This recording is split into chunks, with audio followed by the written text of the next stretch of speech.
Howdy, ladies and gentlemen. Welcome to Echo's Reloading Chamber. Tonight we are joined with Chris from the 740. And welcome, Chris. We appreciate you coming by to hang out and tell us a little bit about your channel and yourself. Yeah, I'm glad you had me on. Yeah, the first question I have that this has been hitting me is you're from the 740. Is that your area code? Yes. Okay, so where exactly is that? And so we're right in the middle of central Ohio, right? About 50 miles north of Columbus. Oh, okay.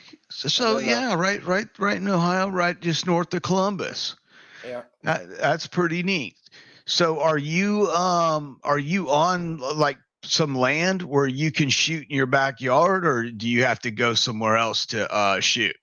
Not yeah, I have to go to ranges now. I did grow up on a game reserve, and we used to be able to just go right out in the backyard and shoot, but they ended up putting a bike trail in back behind our old house, and that all got shut down. And then I ended up moving in closer to town. So yeah, now it's which that can make shooting YouTube videos kind of rough sometimes, trying to pick times to go to the public range when no one's going to be there. Yeah, that's well, I just wanted to welcome everybody in the side chat for coming on and checking us out tonight. Um, all of y'all, I appreciate you coming out to listen to Chris's story. And what we're going to do is we are going to have you ask some questions after Chris is done telling his story. And the interview's getting to the third, like 2/3 of the way through. Then we'll have some viewer participation. You guys can ask Chris some questions. We'll have Chris answer them, and just please be polite. And basically, after that, we will finish up with finding out where Chris is wanting to go with his channel in the next 3 to 5 years. So I just wanted to lay out the basic floor plan for the audience there, so that they don't bombard us with questions while we're trying to get through this. And I don't want to interrupt you every couple minutes. Got it. Yes, sir. So, all right. Now, to get us back on track, I didn't mean to jump right in on that, but I just wanted to make sure we were all clear on it. So basically, you grew up on some game reserve property, which is basically a honey spot to anyone in the side chat that doesn't know. Game reserve property is limited access hunting, and usually means if you have private property land on it or butting up against it, that you can hunt your land, which the animals will come into your property and feed, if especially if you have crops of certain types. Corn is one of them. You could have hay out and they'll come into that. Clover they love. So I think that's where we were at, Chris. And so you grew up on that, and did you hunt? Uh, a little bit. My dad and we'd rabbit hunt and squirrel hunt. Um, Shot a lot of groundhogs, but I actually never really deer hunted until just a couple years ago. I started deer hunting. Oh, wow. That's kind of a late start. So you guys shot a lot of small game Yep. on your property, and then you got into it about 2 years ago. So who got you into shooting? Well, I never I never liked shooting bows or crossbows or anything like that, and I didn't really like using a shotgun with a slug. So in Ohio, when they finally decided to legalize straight wall cartridge guns, and I fell in love with a 450 Bushmaster, so I bought one, and then I decided to go out and deer hunt then. So, and then I was able, and Oh, it was nice because I was actually the first year I had that gun, I was able to drop my first buck, and then it was even cooler to be able to do it with my own reload also. So, oh, so that brings us into reloading. So basically, are you new to the AR platform then? oh no, I've been shooting for years. I just never was much into hunting. Oh, okay. Yeah, Okay. no, we Well, when always did had you guns growing up. Yeah, so when you were growing up, when did you first get into firearms and how did you get into that? Did family member or a friend of the family or Yeah, my dad bought me I started out with a pellet gun like any other kid, and then a 22, and then I think maybe when I was in 5th grade, my dad bought me my first 410, and it just kind of progressed from there. Yeah, that's pretty awesome. My happened to be the first gun was a 410 single shot Stevens. Um, still have it. It's a great little 410 shotgun. So what? So you started out. I guess is a gun. Second Amendment. You guys owned guns as a young kid, and your father owned guns. I'm guessing he come from a long line of firearms owning family members. I mean, like a long family history of owning firearms is what I'm getting at. Uh, yeah, I mean, my dad's father, my grandpa had guns. They and because my dad actually grew up out in that same exact area where I grew up, so we never really left that area. But I didn't really start getting really into guns till about 15 years ago, and that was like when I bought my first AR, and I kind of, you know, ventured away from the guns for a while after I got out of high school, and then just came back into it, like I said, about 15 years ago. And when you got back into it, what was your first purchase? That the Bushmaster? Oh no, I see. I ended up buying a Remington 700 270. Um, my brother-in-law hunted with one of those in Michigan, and I liked his. I shot it a few times, and I went out and bought one, and then that kind of lit the fire again, and I started buying quite a few guns. So then I bought my first AR right after that. Um, I wanted to get a concealed carry license back then, so I bought my first handgun and practiced with it and went and got my concealed carry. And then after I bought my first handgun, then I had to have a 1911, and it just kept spiraling out of control after that. Ah, so you got basically hooked bug wise, and you started buying a gun every little while. You'd pick up something new. Yeah. That Yeah, that's basically how. Same with me. That's really cool. Now you said 1911s. Do you shoot competition? Yes. So I'm a USPSA shooter, but I do shoot the PCC division. When I first started, I did shoot carry optics, and I went to my first match, had no idea, no clue what I was doing. I went with my best friend Keith. He talked me into going to this match. He said you got to have a holster, you got to have a couple mag pouches, and that's all you need to go to this match. So I traveled with him outside of Dayton to a place called Dog Valley, and I was shooting a Walther PPQ M2 at the time with a Viper red dot on the top. And after I shot, about 3 shooters later, this guy comes walking up with an AR chambered in 9mm, and I looked at Keith and I'm like, "What the heck is that guy doing?" And he said, "Well, that's called the PCC division." And I said, "That's legal?" And he said, "Yeah." And I'm like, "Well, I'm never shooting a handgun in USPSA again." So I ended up getting my first carbine, and then that was all she wrote. And 40 some matches later, I've only shot the PCC division in USPSA. Ah, And what is that? The PCC stand for personal carbine or personal? So it's pistol caliber carbine, Okay.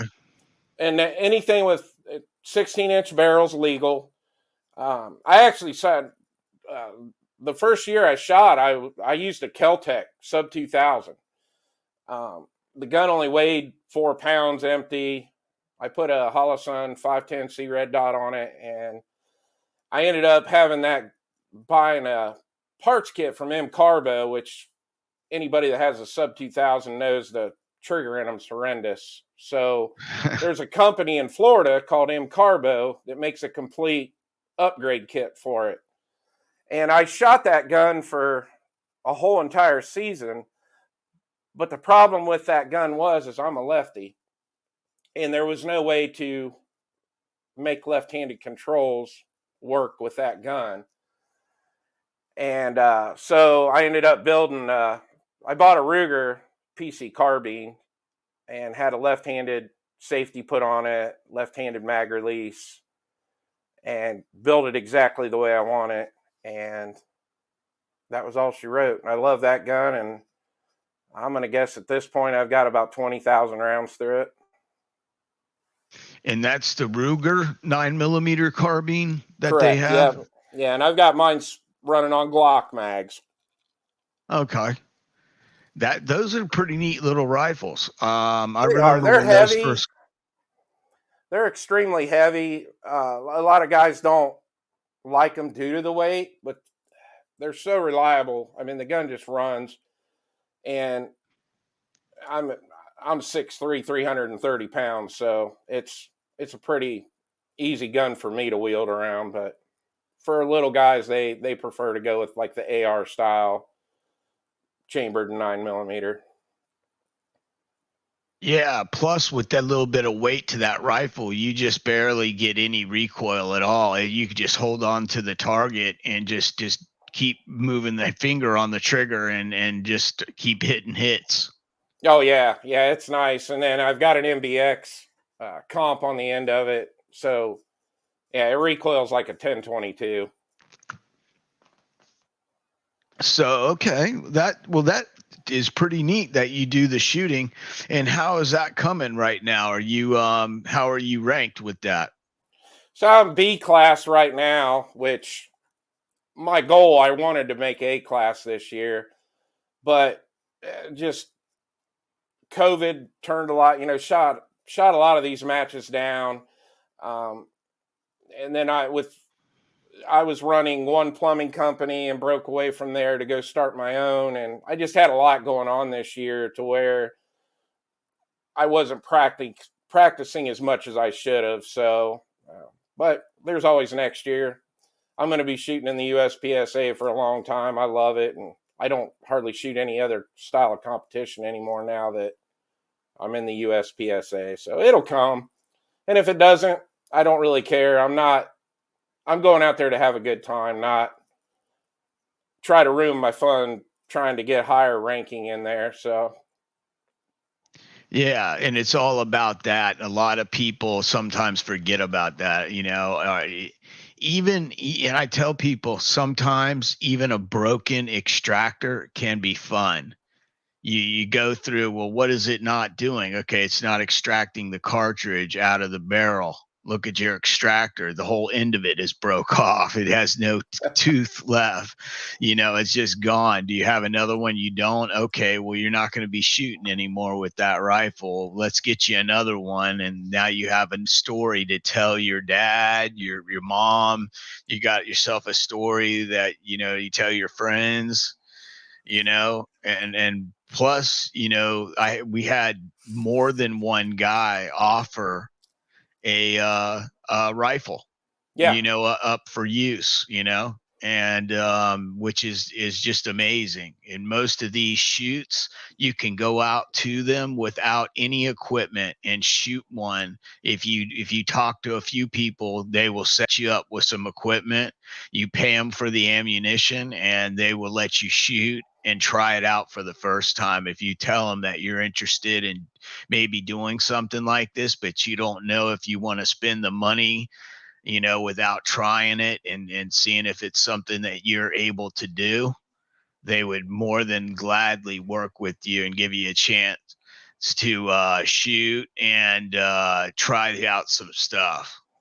Oh yeah, yeah. It's the gun community's great. I mean, even in the USPSA, I couldn't even tell you how many grandmasters that I've shot with that just blow the doors off of anything that you're capable of doing.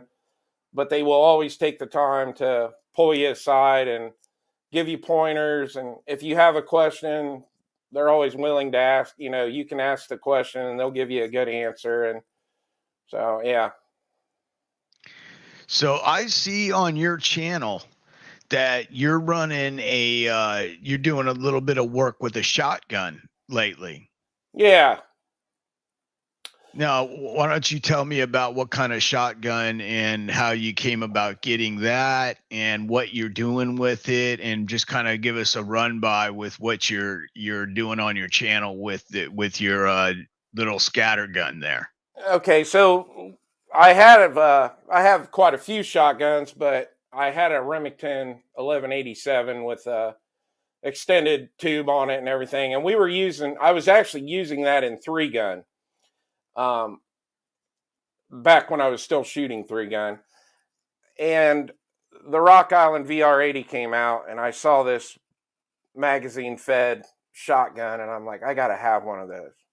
So I bought it, and after shooting it in one 3-gun match, I'm like, I don't like this. I'm going back to my 1187. So but I do love the gun, and it's become kind of the range toy that everybody wants to see you shoot. And doing mag dumps with a 19 round magazine with 12 gauge is kind of fun too. So, but that's how that gun came about. And so I've been doing a lot of the slug testing and double aught buck that I've been testing on the channel. I've been shooting it mostly with the VR80 just because that's what everybody wants you to use. Now, and that's an 18 and a half inch barreled gun. I believe. What I mean, the shortest legal yeah, limit. Yeah. I think actually I want to say the VR80 is 20-inch. Oh, it might be because Yeah. that model might be a 20-inch barreled gun. Now I saw you doing some slugs testing and stuff. Now, what kind of testing are you doing, and what are you coming up with?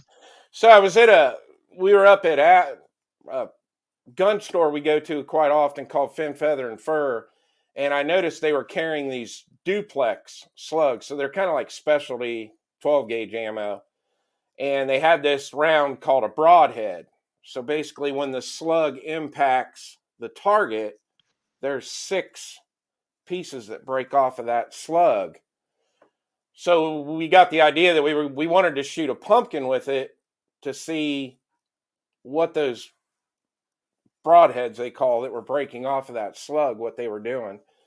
And sure enough, after we shot that pumpkin, when we put it up on the tailgate of the truck to turn it around to film it, there was 6 perfect holes on the outside of that where the slug exited the back of that pumpkin, where those broadheads broke off and came out. Wow. And then they made another one that we saw when we were over there, and it was called the Caviar Slug, which was basically a slug full of pellets. And we shot a pumpkin with that, and now the slug did exit the back of the pumpkin, but there was like 100 holes coming out the back where all those little pellets that were inside that slug came out. So it was just some fun rounds that I saw sitting on the shelf, and I'm like, I want to try these out. Yeah, I was just curious on what kind of information you were getting off of those different slugs. It looks like those were some pretty like specialized type deal, and I was interested in seeing So basically, they did exactly what they were supposed to do when they basically the petals peeled off. Right. Yeah, we were just basically wanting to see how devastating they were, on the exit. And so, but yeah, it was kind of neat. So you also said you run an 1187. Yeah. I know a couple of guys that run those in 3-gun, and you have a tricked out one. Yeah, it's got a Crimson Trace red dot on it. I did do trigger work on that gun. I cannot remember who I got the parts for that. We put the extended tube on it. I think it holds 11 rounds now. But yeah, it's a nice gun. I put a oversized loading gate on the bottom of it, and put a bolt style charging handle on it. Took the factory small charging handle off and put a big oversized charging handle on it. But yeah, it's a nice gun. It runs super reliable. I mean, I make sure after, back when I was using it in matches, I would, as soon as I got it home, I'd do a complete tear down on it and clean it, but it's never failed. The the 1187. I love that shotgun. That was one of the second shotguns I ever fired when I was I think 9 years old. Was the second shotgun was a buddy of my dad's let us borrow a shotgun to go hunting, and we were hunting deer, and I had double odd buck in it, and we were walking. I must have walked 10 miles that day and never even saw a deer. So that's the way that goes sometimes. But I like the 1187 when they trick them out for 3-gun.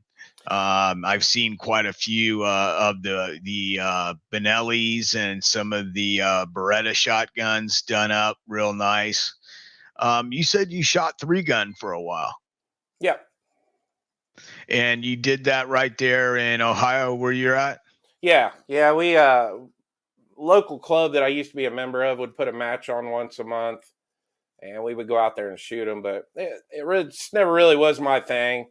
There's so much gear you have to pack to one match. I mean, the time 3 guns plus your mag carriers for your AR mags, and then I would carry an extra carrier to hold extra shotgun shells, and then your holster for the pistol, and then 3 mag pouches for your mags on that. And it just wasn't my thing. The other thing is too is like after you shoot, you might only be running a stage for 30 seconds, and then you're sitting around waiting 2 hours before you shoot again. They get to be very long, drawn out matches. Because the reset takes forever. You got to reset all your targets for the shotgun stage, and then the handgun, and then the rifle, and it was fun. It's just it wasn't. I'm glad I found the USPSA, because that's where I'm home at. I like shooting that. Yeah, that it does. It's fun at first, and then once it starts getting popular in the area, it seems like there's so many people that by the time you're done shooting the last stage of the day, the sun's going down. Oh yeah, we had a couple of them that went all the way up to dark. Yeah. Yeah. And The USPSA, we start at, depending on some places we start at 9, other places we start at 10, and we're packing up heading home 1-2 o'clock in the afternoon. Yeah. That's enough for anyone in one day. You know what I'm saying? That's a day at the range, doing a fun activity, and having a blast without, making it feel like that you're at work doing something. I mean, there are certain shooting events that they require that in the actual event. It's part of the event where you got to get out there and carry a heavy 20-pound rifle and go 3 miles to get to the next target, like precision rifle type shooting. Right. And where you have to be athletically able to do that stuff. You see these guys doing it, and you might be a 30, 40, maybe 50-year-old guy running against a 20-year-old kid, you know, So those are some things that I always look at, and I'm like, man, some of these older guys that are my age and older, they're keeping up with these 20-year-old kids. I mean, some of these fellas are really in it to win it, and I'm glad to see it. I'm like, give them hell, you know what I'm saying? Oh yeah, exactly. So now, when did you start filming yourself? Um, well, I mean, I guess that's bringing us into how this whole channel got started.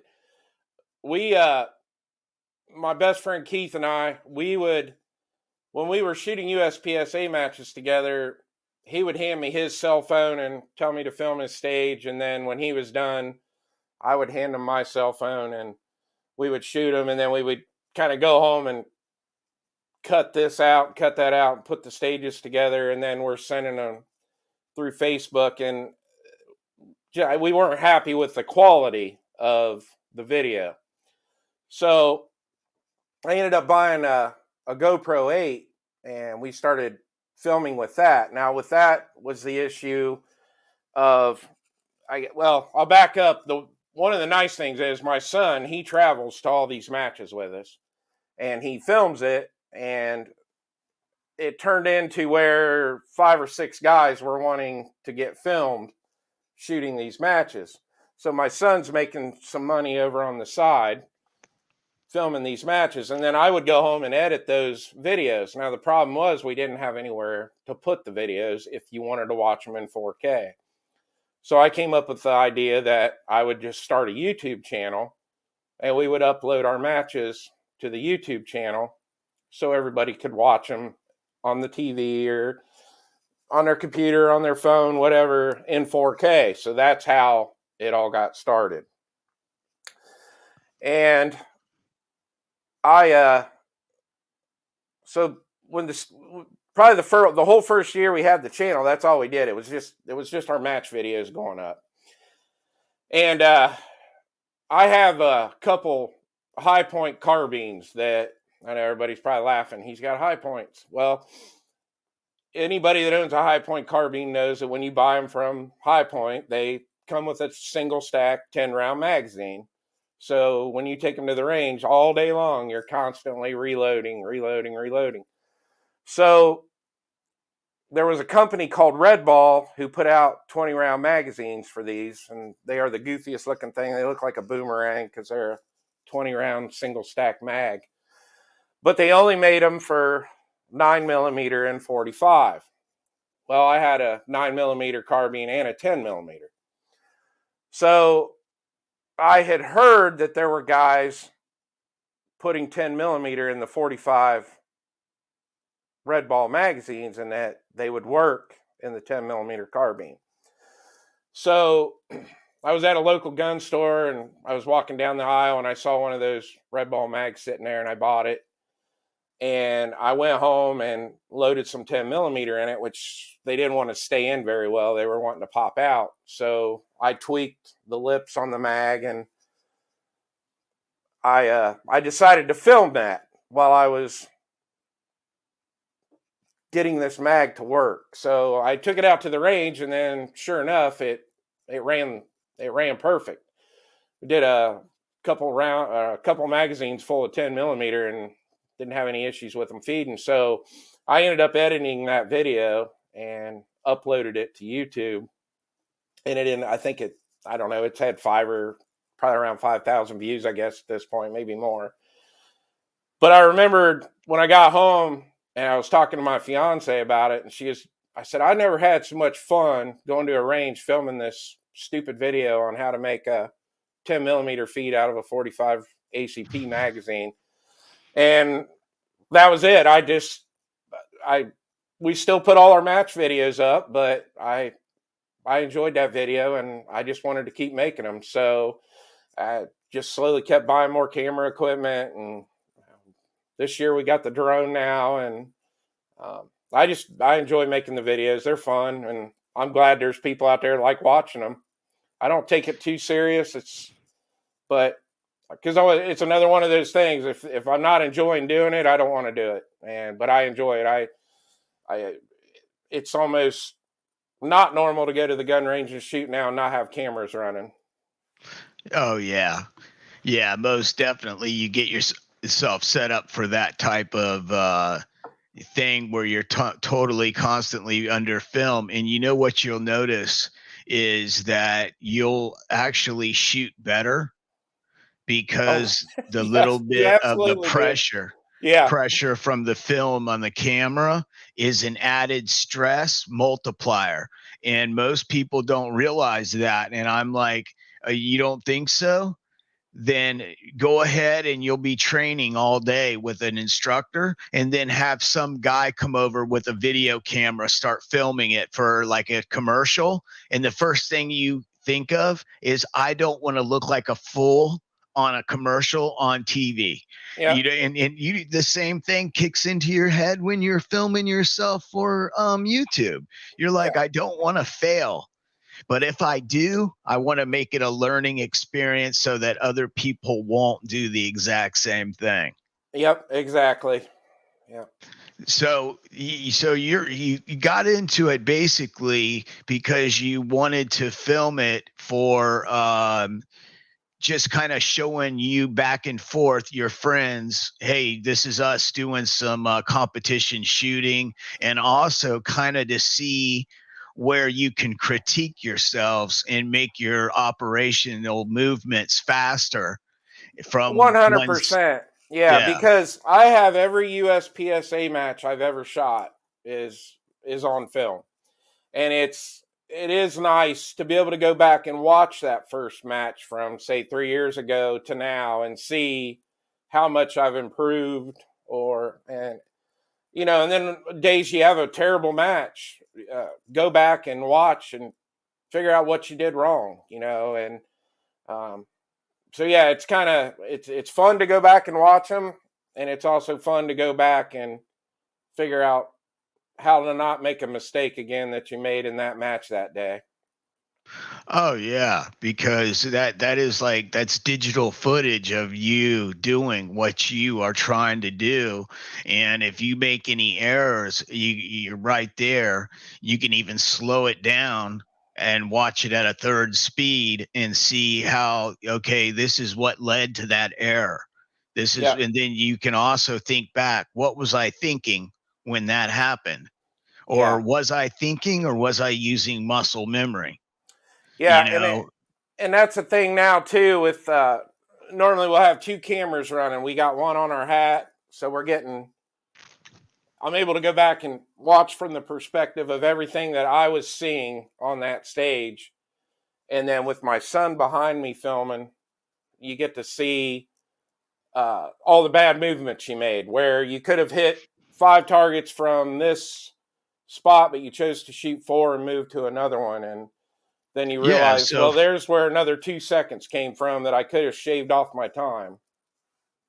yeah, that's awesome, that because you're getting first person from your hat cam, and you're getting third person from your son, Yep. and together that footage, it lets you see what you're actually doing and what you're looking down the gun at, and also what is going on in third person, so that if you make a mistake, you can catch it.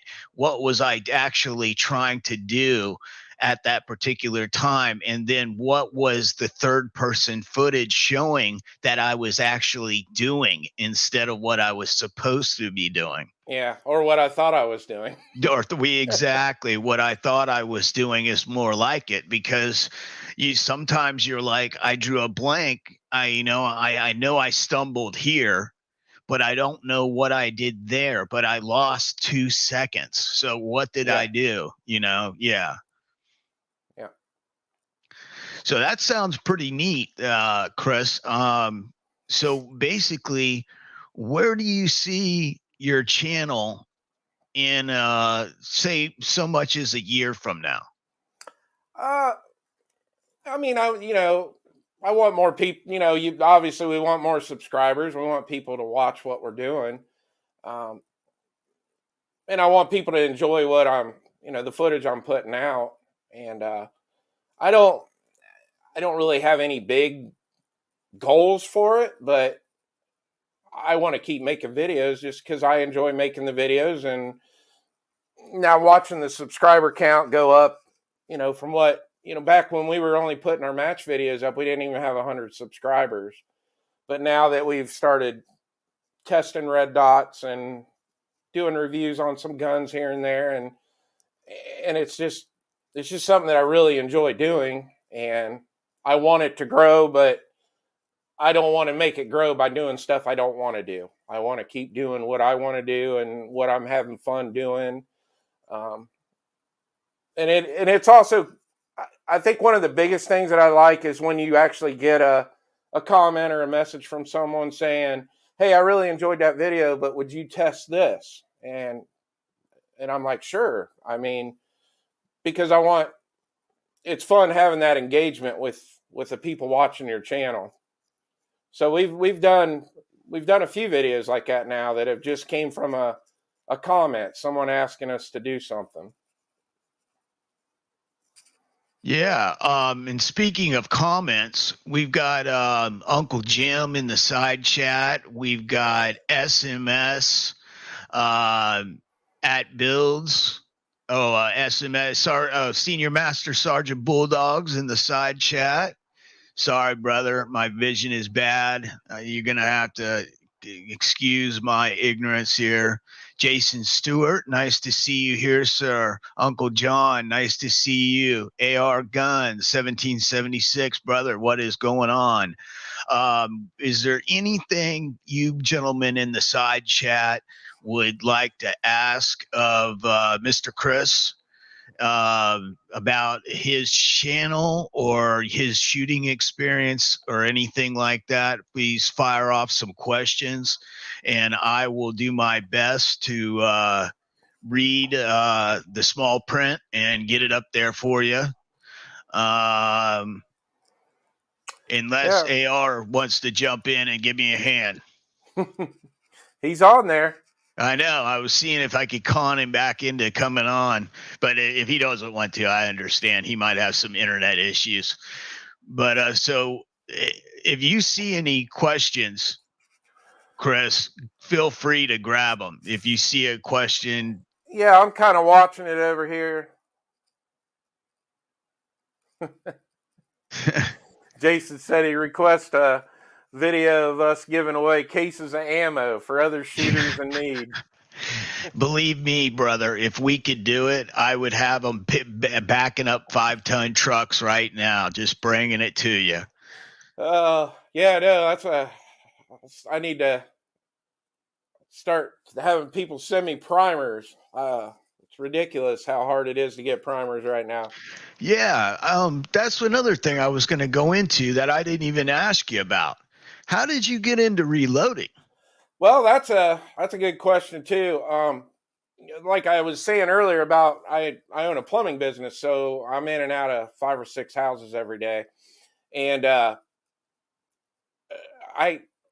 have quite a few customers that reload ammo, and I was always just intrigued by it. I think I was more intrigued by reloading than I was guns in general, and I had a couple guys that were willing to have me come over after hours and just kind of walk me through all the steps of reloading and how to do it. And so I'm going to say it's been 5 years now. About 5 years ago, I bought my first press.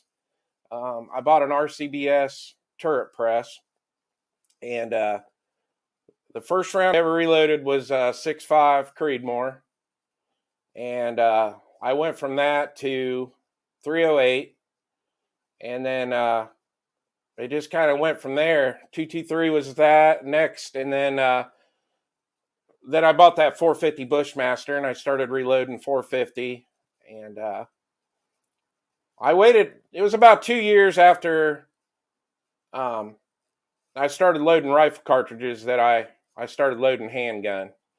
And I started out with 45 and then 10 and then went to 9mm.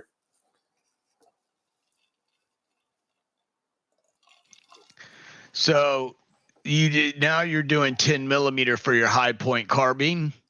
Well, that or in fact, it's one of my newest guns that I bought. I bought a Glock 40. I always wanted that gun because of the 6-inch barrel on it, and it's one of my favorite handguns I own. I absolutely love that gun.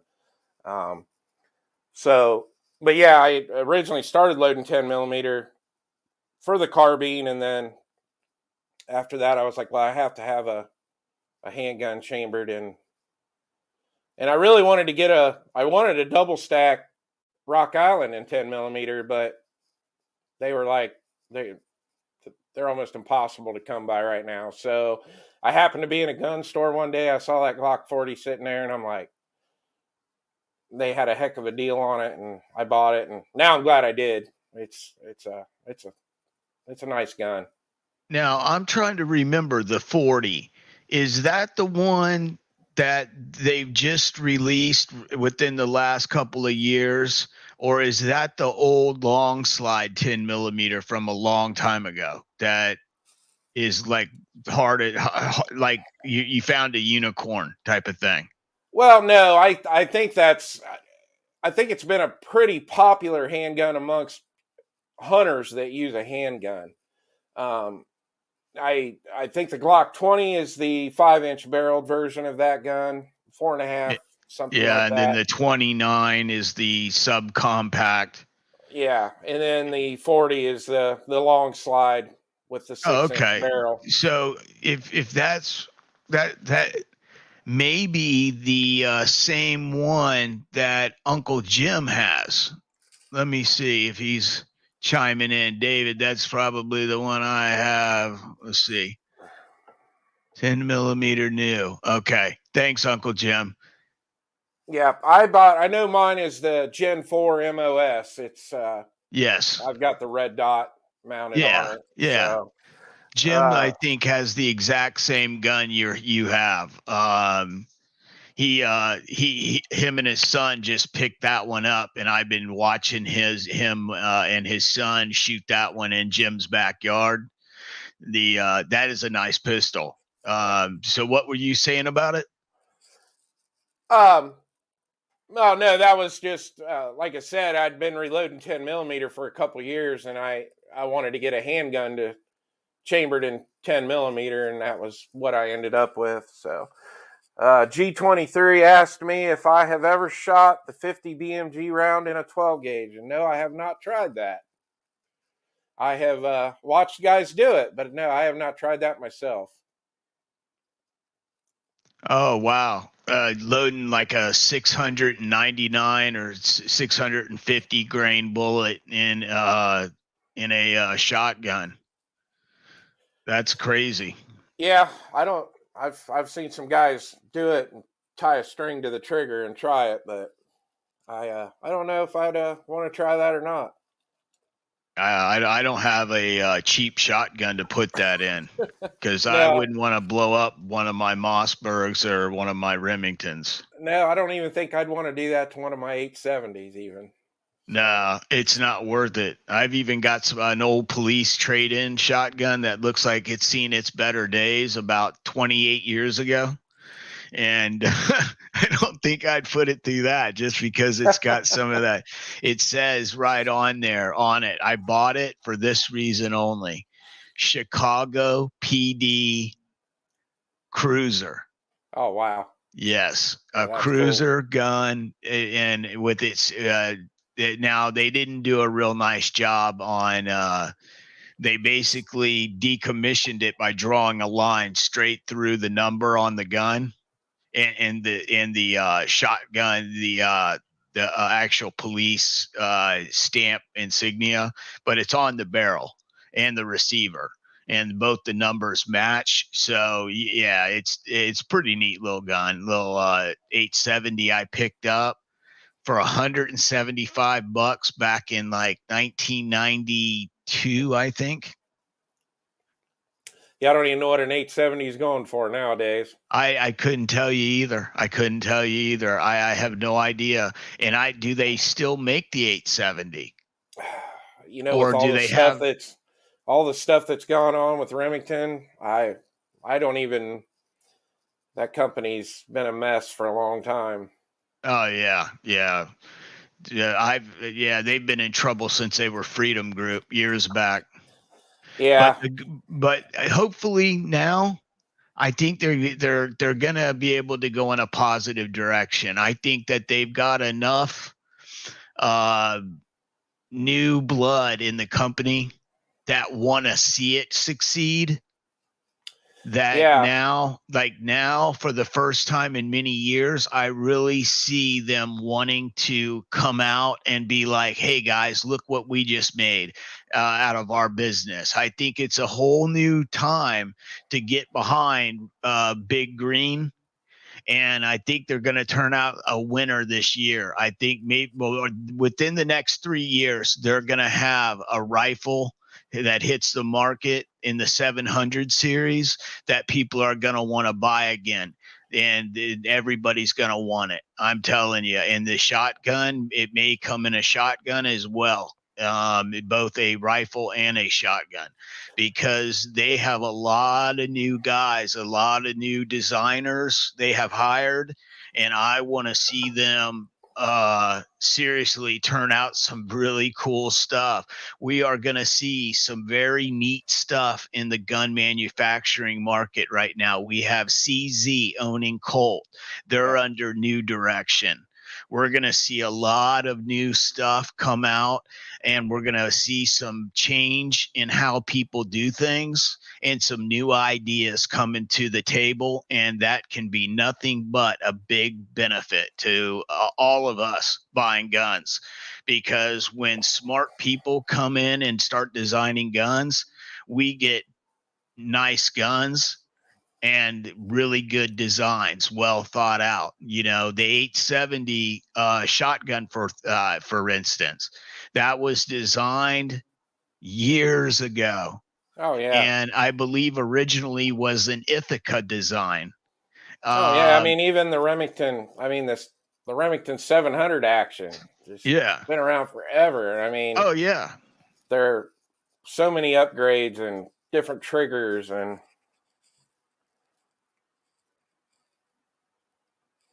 Let's But see. yeah, I'm glad that whole CZ buying Colt was that was pretty wild. I didn't see that one coming.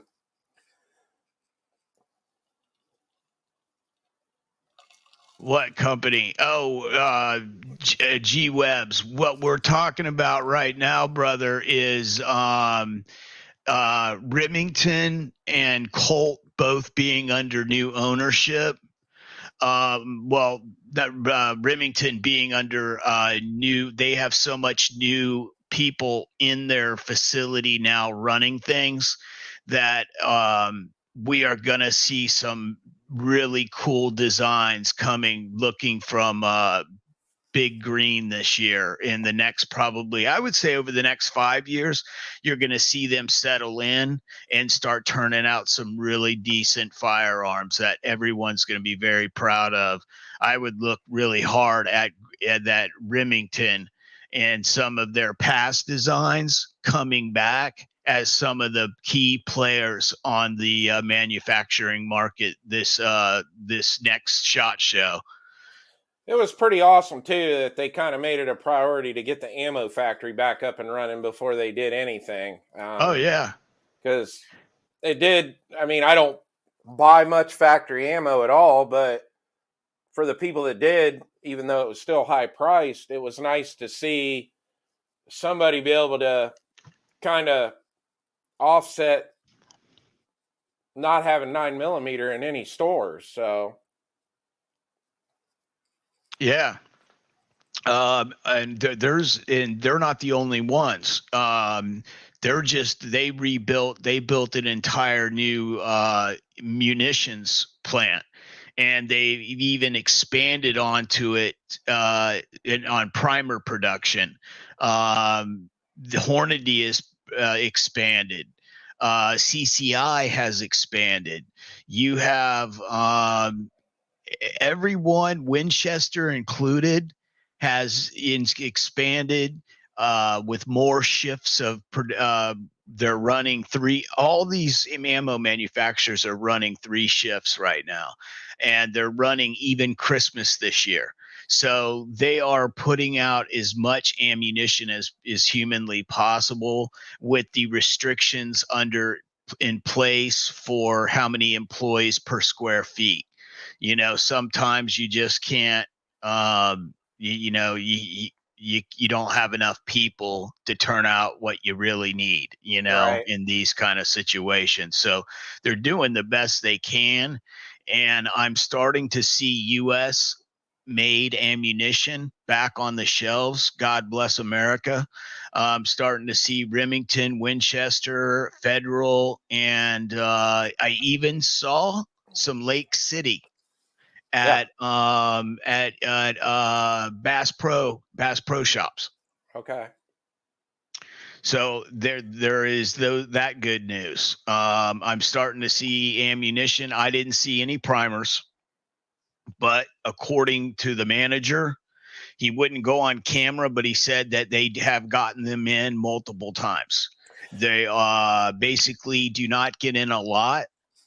And they're usually small pistol or small rifle. For some reason, they haven't been getting the large rifle and large pistol primers, and they're gone before the day is over, usually. And basically, that's pretty much how you see it everywhere. And Yeah. they are at, No, go ahead. oh, I was just going to say they are at a little bit of an elevated price, too. What were you going to say on the subject? Well, I've noticed here in the last few months that we're able to get primers here in Ohio, but there's limits on what we can buy. Now, I'm thankful that I stockpiled a lot of primers before COVID, but during when we're in the middle of competition season, especially with 9mm, between one match on the weekend, there's some weekends I shoot a match on Saturday and then travel somewhere else and shoot one on Sunday. Well, it's nothing for me to go through 400 or 500 rounds of 9mm in 1 week. So I try to keep those small pistol primers coming in all the time because I'm shooting such a large amount of ammo, or a large amount of 9mm. But I have noticed that, like, one store we go to, we can buy 300 primers per day. That's it. So 3 trays. But the one store, they're $6.99 a tray, and the other store, they're $10.99 a tray. So it's a long way away from the $3.99 a tray we were paying a couple years ago.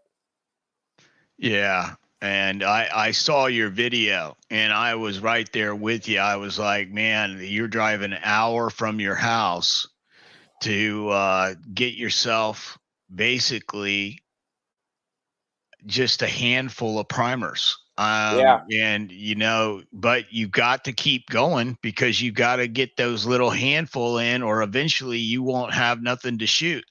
yeah. And the other thing that I use to get a lot of primers is I use that Discord app. So I'll get notifications sent to my phone when, like, say, Midway or Brownells has primers in stock. But by the time you pay the shipping and you pay the hazmat fees, you're paying $115 for 1,000 primers, which you're still able to reload 9mm cheaper than the 40 cents a round it's going for right now. But even a reloaded round of 9mm right now is running you 25, 26 cents a round. And you're putting all your time and effort into making that 9mm. What kind of press do you use? So for my 9mm, now this is strictly just for my competition round. So I run a 124 grain round nose, and I will use Barry's bullets, Blue bullets, Summit City bullets out of Indiana, and every now and then I'll use Extreme bullets. And I run those on a Lee Loadmaster Progressive. Just that's all that press does. It's set up to run a 124 grain round nose. and they're all sitting on top of 4.8 grains of CFE pistol. And that's all I do with that press. I don't ever change anything on it. I just keep it clean and run my 9mm on that. Now, everything else, I use a RCBS turret press. So I have multiple heads with my dies already set up. So I just take the one bolt out of the middle, pull the head off, switch it out, depending on, what I'm going to load that week, whether I'm going to load 300 blackout or 6.5 or 223 or 224 Valkyries, another one I reload. Yeah, I load a lot of 300 black as well. That's a good cartridge to load. I like to use a lot of the 1680 for that, and H110 for supers. Yeah, And I absolutely love loading 300 blackout. I mean, it's endless. All the 30 cal bullets out there that you can load into it, and that's one thing at the one range that I shoot at. There's at any time you go down there, there's 1,000 pieces of 223 brass laying on the ground, and bring that home and run it through the saw, cut it all down, and form the 300 blackout and start loading it. it sounds like I'm gonna have to talk to you about getting me some brass. I'm gonna need. I'm just kidding with you. Well, no, the one club we go to, we call it the rich man's club, because every time I go there, it's just brass laying everywhere. I couldn't even tell you how much 10mm brass I've picked up down there, but they're either they either have more money than sense, or they're just too lazy to pick it up, because every time we go there, we get a lot of brass.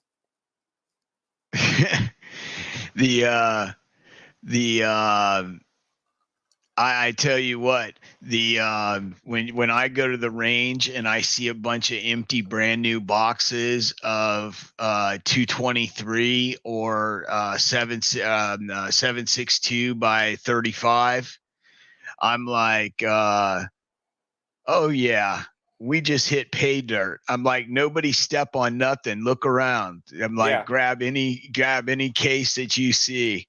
Those are all once fired. I'm like, I saw we're picking all that stuff up. Yeah. Yeah, So they leave a lot. Now, anytime I go to the public range, there's no brass on the ground. right. So when you reload, you're doing 9mm, a lot of it, and I'm guessing you go from like 5.56, 223, 300 black. What are some of the other rifle cartridges you load for? Okay, so I do 450 Bushmaster, 6.5 Creedmoor, 224 Valkyrie, and then 223, 308, and 300 Blackout. I think that's all the rifle ones that I load. And then handgun, I do 45, 9, and 10. Okay. That's a pretty wide variety on rifle cartridges. So that gives you a good experience with all different size rounds, and you're a big bore guy too. I shoot 458 SOCOM. I'm just a fan of the 458, but I like the 450 Bushmaster too. I think both of those cartridges make excellent hog hunting guns. Oh yeah, yeah, yeah. You, you, When my parents were living in South Carolina, I went down there and did paid for to go on a hog hunt down there, and that was that's a hunting trip I'll always remember. That was a lot of fun. The I took my 308 down there, actually my bolt action, and used that during the daytime, and I never saw anything during the day. And the guide that I had with me that night let me use a 30 RAR. I had never heard of that round. It was I think it was a round that Remington introduced back in 2007. It was very short-lived round, but yeah. it had one of the Gen 1 ATN night vision scopes on it, and that was the first time I'd ever used night vision. And I got my first hog with that guy's gun that night. And as soon as I got home, I'm like, I gotta build a night vision rig. So that's how I ended up buying the 6.5 Creedmoor, and then put an ATN night vision scope on that, and that's what I used to coyote hunt up around here with. Yeah, ATN, I would have to say, if you're not buying mil spec type equipment, and mil spec, they use 4 or 5 different manufacturers depending on who they get the best deal from. I can honestly say every ATN scope, I have 2 now. I have the Right. X-Sight 2, and I have the 4K Pro, and I've had to send, each one of those has had to go back and have work done on it. They're very hit and miss, and a lot of updates always coming down the pike where you gotta get your SD card out of it, and yeah, they're a pain in the butt. They are, but they're a $700 scope, which is Well, dirt I cheap mean, for night vision. yeah, but you also got to think, the military's version isn't is it reliable? Kinda.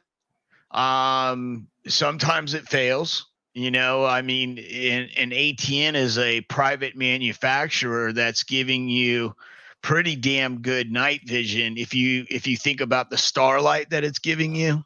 Oh yeah. And then if you do thermal, then I can't see anybody in that price range coming close to the quality of night vision or thermal vision for that. That company, I mean, it stands out. I mean, if you're gonna shoot that, I think you made the best choice you can make for the money you want to spend.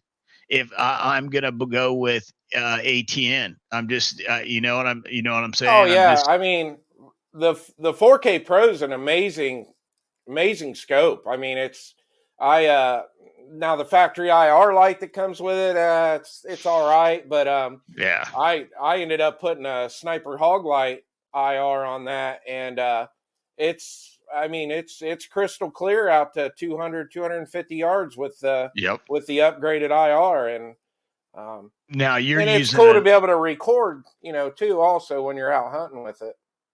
Oh yeah, because they offer that option as well. I forgot all about that. They had the in scope where you can it's got actual plugs where you can even plug it into a or plug a thumb, what are those things called? I'm a technologically Yeah, now they do. Yeah, they have an SD card slot on them, so you can put the SD card in there, and then you just got to remember, you get pretty excited when that animal comes into your range. You just got to remember to put your finger up there on top, hit that record button. There's been a couple times that I forgot it. Got the adrenaline gets going, and you're like, oh no, I didn't record that.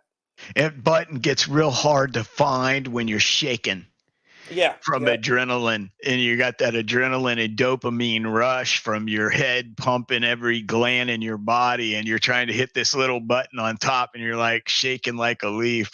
I know those feelings. I remember, yeah, shooting some hogs, and we had been walking all night and walking through ankle to shin deep water, yeah, getting leeches on us and stuff, and just nasty, that water that just doesn't smell very good. It's kind of like a brackish, muck water. And all of a sudden it does, you've been doing that for 3-4 hours, hit yeah, and miss, and then you come across you where you hear them rooting, and you start kind of sliding your feet across the water and getting as slow and low as you can, and downwind from them and getting in close so you don't have to strain too much. And I pop them with that 458. You hear them hit them, you fire, and then you hear that thump, and it's just like, yeah, and then you hear the oh squeal. Yeah, yeah, that is a you got them. nasty. That's a nasty round. Yep. Same with that 450 Bushmaster. Yeah. They sound like a rock hitting the side of a barn. I mean, it's like you're like, yeah, I got you. Yeah, they're the 4570. That's another brutal round. I'm a big That's another 4570 guy. that's another bucket list one. I want to get that. What is it? They call it the T-Rex, the new stainless and black 4570 lever action. That's going to be here in the very near future. That's going to be one gun I want to get. Who's putting that one out? That might be something we got to ask the guys in the side chat.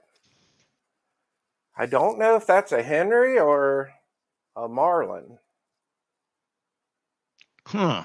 And it's called the T-Rex? I think that's what they call it. It's all stainless. It's like based on the all-weather that they make, but it actually has a tack rail on the end of it, so you can add lights to it and whatever. It's got M-lock out on the front of it. But yeah, I'm not sure. I saw a video the other night and I saw a guy testing it out and I'm like, man, I have to have that gun. That thing is just, it's a beautiful gun at that. Yeah, I would like to see that rifle out there. Does anybody know what that's called? Anybody out there know what that's called? It's a 4570 and it's black and stainless, like a two-tone. Yeah, Andrew just put Marlin makes that. Marlin makes it. Okay. Yep. Yeah, glad to see Andrew come in here. Oh, yeah. Thanks for stopping by. Everybody in the side chat, I really appreciate you all coming by and hanging out with us tonight, and enjoy your hospitality and your politeness and the questions and everything you guys asked. You're just a great bunch of people to hang out with. Anyone that's come over new from Brother Chris's channel, I appreciate it, and you're welcome to come by anytime you like and hang out. And please check out all of the channels that I list on my homepage and give those channels a checking out. They're all very good channels and highly recommend you check all of them out. And you'll notice also that Chris from the 740 is on there now as well. So all those are good channels to check out. Let's see. Is any other more questions we have in the side? I'm trying to see. Oh yeah, I want to. I want to thank SM Sergeant Bulldog there for subbing to the channel. I appreciate that. Yeah, Senior Master Sergeant Bulldog is a really straight shooter. Is a good guy. He is a good guy. Yeah, that's awesome. Yeah, he survived. He survived the hurricane that Louisiana and Mississippi had kind of slam into him there not too long ago. Yeah. So, yeah, brother, I think we're going to wrap it up. I really appreciate you coming on tonight. And I want to see what you're doing in the near future and have you back on to go over what you're completing on your project with the channel and what you're going to be shooting and reloading on there. Yeah, I really appreciate you having me on. This was a lot of fun. I really enjoyed this, and I really appreciate this. But oh yeah, man. Well, I like making our community stronger. Everyone that I have met in this community, and I've been a member of this community for over 7 years. I have absolutely. I could go and hang out and shoot with them. They're just great people. And that's just how it's been all the way across the board. Everybody on the channel right now, everybody out there, we appreciate you. Let me see if I can read a few people off. Let's see. James Stewart, Ram 4x4. And now is that Detroit Locker, Ram? manual select engagement, because we don't want any of that electronic stuff. We want old school manual, preferably the Cummins 2-valve natural fuel injected turbo diesel with the 2-valve in it. Boy, that thing was you could not kill it. You couldn't shoot it with a gun and kill it. I tell you, Well, Andrew. Jason asked me if I cast my own bullets. No, that is one thing I have not done yet. I have quite a few friends that do it, but that's not something that I've ventured into yet.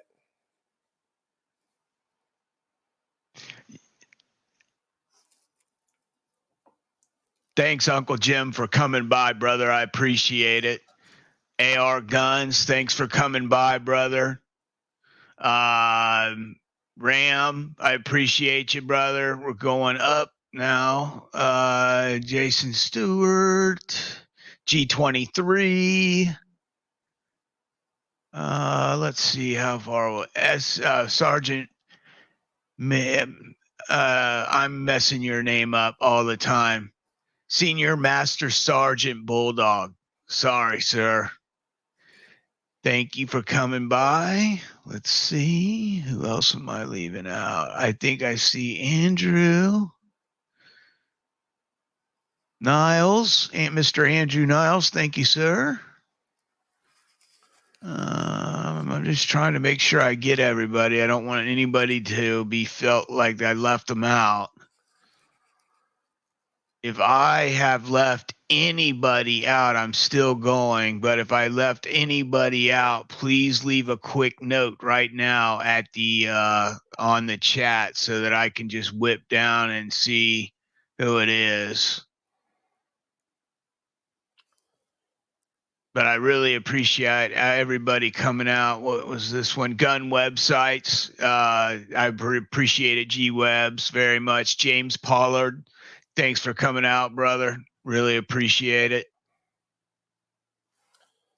And let's see here.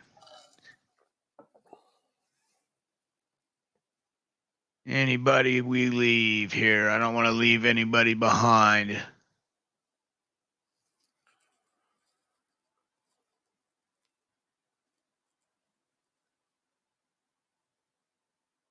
All right, gentlemen, I appreciate it. And when I exit out of here, Chris, we're gonna just stay on, and I'll end it from being live, and that way we can hit the back stage. But I appreciate everybody coming out, and once again, G23, brother, have a good one, and everyone, please check the description box. There's a straight link to Chris from the 740, his YouTube channel. There's a link there, so you can hit that and go and sign up for him. Go check him out. And we appreciate you sharing and participating in tonight's show. And you all have a great evening. Thank you, guys. I appreciate everybody that came and hung out with us. There you have it. You guys have a great evening.